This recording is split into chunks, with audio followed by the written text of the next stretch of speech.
રાજકોટ જિલ્લામાં બનેલ અમિત ખૂંટનો બનાવ વધુને વધુ ઉગ્ર બની રહ્યો છે। રીબડા ગામે 50 જેટલા સરપંચો ઉપસરપંચ આ બાબતે ભેગા થયા હતા, ત્યારે સરપંચોએ આરોપીઓ વિરુદ્ધ આક્રોશ ઠાલવ્યો હતો।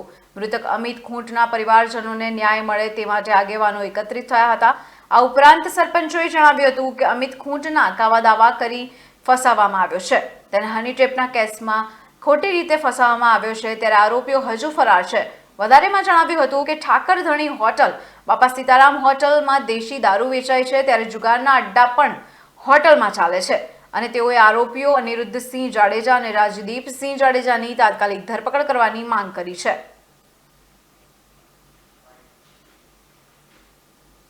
ડાબી છે, મોટા ઉંબાડામાં સરપંચ તરીકે ફરજ બજાવું છું અને અમારા સમાજમાં પ્રમુખ તરીકે ફરજ બજાવું છું। અમારા સમાજ અને 16 જ્ઞાતિઓ હંધાઈ અને સપીને ગોંડલમાં કામ કરી છે અને હંધાઈને એવું કહેવાનું થાય છે કે અમિતભાઈને ન્યાય મળે એવી અમારા હંધાઈની માંગ છે। હરિચંદ્રસિંહ ઝાલા, હું હાલ તાલુકા પંચાયતના સભ્ય તરીકે ફરજ બજાવું છું। રીબડા ગામમાં તાજેતરમાં જે અમિતભાઈ ખૂંટની આત્મહત્યાનો બનાવ બન્યો, જેમાં અમારી માંગણી ગુજરાતના મુખ્યમંત્રી શ્રી ભૂપેન્દ્રભાઈ પટેલ, ગૃહમંત્રી હર્ષભાઈ સંઘવી તથા તેમજ ગુજરાત પોલીસ વડાને અમારી માંગ છે કે આ કેસની અંદર સીટની રચના થાય અને જે કાંઈ અમિતભાઈ ખૂંટના પરિવારને ન્યાય મળે, તેમજ અમે સૌ ગોંડલના 18 વરણના લોકો અમિતભાઈ ખૂંટના પરિવારની સાથે છીએ। આ પ્રેસ કોન્ફરન્સ અમિતભાઈ ખૂંટની જે હત્યાનો બનાવ છે એમાં જે પકડવાના બાકી આરોપી અનિરુદ્ધસિંહ જાડેજા, રાજદીપ જાડેજા અને એક્સ નામનો જે વ્યક્તિ પોલીસે નામ ખુલ્યું છે રહીમ મકરાણી, હજી સુધી કોઈ પકડાણા નથી। આના માટે હું ગૃહમંત્રીને અને ગુજરાતના ડીજીને આ પ્રેસના માધ્યમથી કહેવા માંગુ છું કે આ લોકોનું કામકાજ પહેલેથી ક્રિમિનલ લોકો છે, આ એવી રીતે કોઈ દી હાથમાં આવવાના નથી। આના માટે સ્પેશિયલ ટીમની રચના થાય, 20 થી 25 ટીમો આના માટે કામ કરે। જ્યારે પોપટભાઈ સોરઠિયાની આને મર્ડર કર્યું હતું ત્યારે પણ 20-25 ટીમની રચના કરી હતી અને આ બનાવમાં એના માટે ટીમની રચના થાય એવી મારી માંગ છે। અને અમિતભાઈને પરિવારને ન્યાય નહીં મળે તો અમે ગાંધી ચિંધ્યા માર્ગે નહીં પણ અમે ભગવતસિંહના માર્ગે પણ ચાલવા તૈયાર છીએ। માર્કેટયાર્ડ એપીએમસીમાં વેપારી એસોસિએશનના પ્રમુખ તરીકે જવાબદારી નિભાવું છું। ખાસ કરીને વાત કરું તો આપણા એક ચર્ચાનો મુદ્દો બને કે પાટીદાર સમાજનો યુવાન અમિતભાઈ ખૂંટ, કે જેને એક એવું કોઈના ડરમાં આવેશમાં આવીને એવું પગલું ભર્યું, તો એના પરિવારને ન્યાય અપાવવા માટે આપ પણ જોવો છો કે ગોંડલ તાલુકાના 18 વરણના લોકો, તમામ ગામના સરપંચો, જિલ્લા પંચાયત, તાલુકા પંચાયતના તમામ સભ્યો અત્યારે અહીંયા અમિતભાઈના પરિવારની પડખે છે અને સરકાર પાસે એવી માગણી છે કે જ્યારે ચિત્ર ઘણું સ્પષ્ટ થઈ ગયું હોય કોણ ગુનેગાર છે, તો એને પકડવા માટે હજી પણ જો પકડથી દૂર હોય તો સરકાર એક સીટની રચના કરે અને ઊંડામાં ઊંડી તપાસ થાય। અને આ એક હની ટ્રેપનો વિષય, કોણ આમાં મેઇન માસ્ટર માઇન્ડ છે, એના નામ કાયદેસર ઉજાગર કરી મિસ્ટર XYZ એવું કાંઈ નહીં, પણ કાયદેસર એનું નામ ઉજાગર થાય અને એને તાત્કાલિક ધોરણે ટૂંક સમયમાં એને સજા મળે એવી તમામ ગોંડલ તાલુકાના તમામ જ્ઞાતિના આગેવાનો, તમામ સરપંચો વગેરેની અમારી એક જ સરકાર સમક્ષ માંગ છે કે બને એટલી વધારેમાં વધારે ઝડપે કોઈ સમિતિની રચના કરી પણ આની જાંચ કરી અને ટૂંક સમયમાં યોગ્ય કાર્યવાહી કરવામાં આવે। ગોવિંદ સકપરિયા, રીબડા મારું।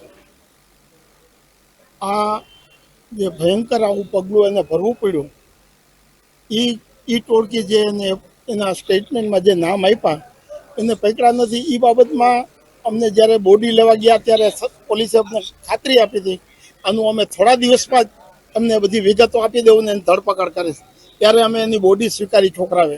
પણ તે પછી કોઈ વસ્તુનું કાંઈ, એ 2 જણા ખાલી વકીલ પકડાના ઓલી હું અશ્વિન ઠુમર, ગોંડલ તાલુકા ભાજપ પ્રમુખ।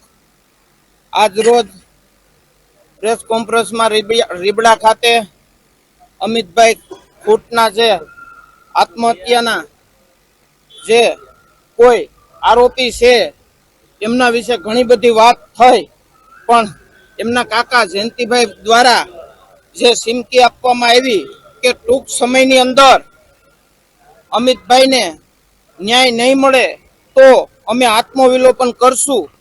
પણ હું અહીંથી એવું કહું છું મીડિયાના માધ્યમથી, આપ બધાના સોશિયલ મીડિયાના માધ્યમથી, કે આ નોબત નહીં આવે અને જ્યાં જરૂર પડશે અહીંયા પાર્ટીના આગેવાન તરીકે તો ઠીક છે, પણ એક સમાજના આગેવાન તરીકે અને તમામ 18 વર્ણના લોકો આજ અહીંયા પ્રેસ કોન્ફરન્સમાં ઉપસ્થિત છે, એમના પરિવારને હૂંફ આપવા માટે આવેલા છે અને તમામ લોકો જે કરવું પડે તે કરવા તૈયાર છે. એટલે એમના પરિવારને આ કાંઈ નહીં થાય અને મને સંપૂર્ણ વિશ્વાસ છે કે એના પરિવારને ન્યાય મળશે.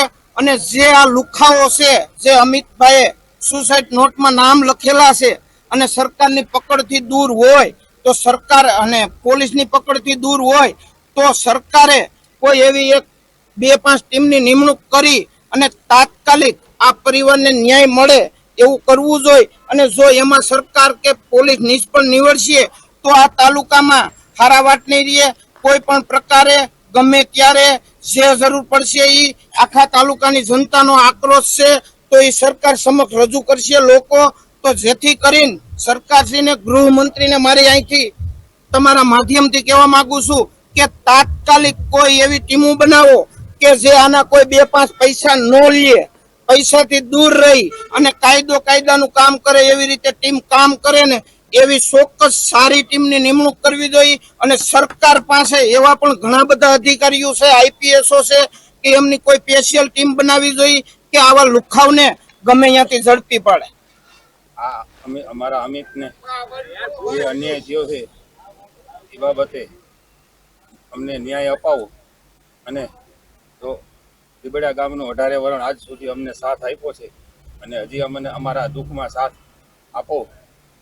અને આ જો અમને 15 કે 20 દિવસમાં ન્યાય નહીં મળે તો અમે પરિવાર સહિત આત્મવિલોપન કરશું. હવે આ બધો સત્તાનો વિષય છે, બરોબર છે. અને આમાં આ લોકો કાંઈ કમ માયા તો છે નહીં, એની પાસે પુષ્કળ પૈસો છે, બરોબર છે.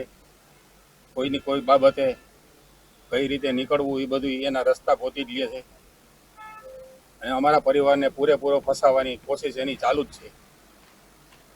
કયા પ્રકારનો ન્યાય જોઈશે આપને? અમારા અમિતને જે અન્યાય કર્યો છે અને આ લોકોની તાત્કાલિક ધરપકડ થાય અને અમારા ગામમાં શાંતિ અને અમન, રામ રાજ્ય જેવું આ કેસમાં જે અમિતે સુસાઇડ નોટમાં જે નામ લખ્યા છે એ પ્રમાણે એને સજા થવી જોઈએ અનિરુદ્ધસિંહ અને રાજદીપને.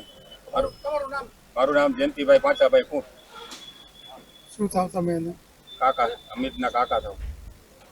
રમેશભાઈ શામજીભાઈ કાકડિયા, નવા ગામના સરપંચ. આજે રીબડા ગામ મુકામે અમે બધા જ સરપંચો, તાલુકા જિલ્લા પંચાયતના સદસ્યો એક પ્રેસ કોન્ફરન્સ કરી અને અમિતભાઈ ખૂંટને ન્યાય મેળવવા માટે સરકારશ્રીને અરજ કરવા માટે ભેગા થયા છે. બીજું, આ રીબડા ગામની અંદર અનિરુદ્ધસિંહ તથા એમના મળતિયા, એમના ગેરકાયદેસર કામ, એમની બનાવેલી ગેરકાયદેસર હોટલો જેવી કે ઠાકરધણી હોટલ, બાપા સીતારામ હોટલ, આ હોટલોની અંદર ક્લબો જેવી પ્રવૃત્તિ ચાલે છે. એ હોટલની અંદર દેશી દારૂના વેચાણ ચાલુ છે. આ કાયદેસર કરી અને અમે સરકારશ્રીને એક રજૂઆત કરીએ છીએ કે ભાઈ અહીંયા જે કંઈ લુખ્ખા તત્વોને જે પેશકદમી છે, જે મિલકતો છે, એને વહેલામાં વહેલી તકે ડિમોલેશન કરી અને એમને જવાબ આપવો જોઈએ. અમે મુખ્યમંત્રીશ્રીને આ તકે આપના માધ્યમથી રજૂઆત કરીએ છીએ કે રીબડા ગામની અંદર જે કંઈ પેશકદમી છે એમને તાત્કાલિકના ધોરણે નાબૂદ કરી અને અમિતભાઈ ખૂંટને ન્યાય આપે એવી અપેક્ષા. આજે રીબડામાં મીડિયાના માધ્યમથી ગઈ 5 તારીખે અમિતભાઈ જે સુસાઇડ કરી એમાં ઘણા લોકોના સુસાઇડમાં નામ હતા, એ હજી પકડથી બહાર છે. જલ્દીથી જલ્દી સરકાર અને તંત્ર એમને પકડે અને જલ્દીથી જલ્દી એમના પરિવારને ન્યાય મળે. આ તો એક પરંપરા ચાલુ થઈ છે કે જ્યારે જ્યારે કાંઈ પણ થાય એટલે આ રીબડાની અંદર કોકનો કાંઈક જીવ ગુમાવવાનો વારો આવે છે. અમારા અમિતભાઈએ આ ગઈ 22ની ચૂંટણીમાં ઝંડો ભારતીય જનતા પાર્ટીનો ઉપાડ્યો હતો અને આ ગામમાં ક્યારે પણ ભારતીય જનતા તરફથી મતદાન નહોતું થયું. અને જ્યારે ભારતીય જનતા તરફથી મતદાન થયું અને અમિતભાઈ ઉપર જે કાવા દાવા થયા અને જે કાવા દાવાની અંદર અમિતભાઈને જે ફસાવવામાં આવ્યા, એ ફસાવાનું કારણ એ હતું કે જો અમિતભાઈનો કાંટો નીકળી જાય તો રીબડાને પાછી આઝાદી મળી જાય. એટલા માટે અમિતભાઈ ઉપર ઘણા કાવા દાવા થયા અને અમિતભાઈને હની ટ્રેપના કેસમાં ફસાવ્યા.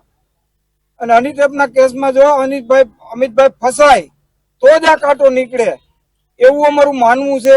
અને અમિતભાઈને હજી સુધી એમના પરિવારને પણ હજી પણ ન્યાય મળ્યો નથી. જેમને સુસાઇડમાં નામ લખ્યા હતા એ લોકો હજી પકડથી બહાર છે એવું અમારું માનવું છે. હજી પણ આવતા દિવસોમાં કાંઈ પણ ન્યાય નહીં મળે તો અમારું સંગઠન ભારતીય જનતા પાર્ટીનું ગોંડલનું હજી અમે તરવિતર કરશું અને હજી ફરીવાર ભેગા મળશું. આજે પણ અમારા તાલુકાના સમગ્ર ટીમ, અમારા સંગઠનની ટીમ, અમારા તાલુકા પંચાયતની ટીમ, આ બધી ટીમ ભેગી થઈ અને આજે રીબડા મુકામે એક આ પત્રકાર પરિષદ યોજી છે. ઉપપ્રમુખ તાલુકા પંચાયત ગોંડલ.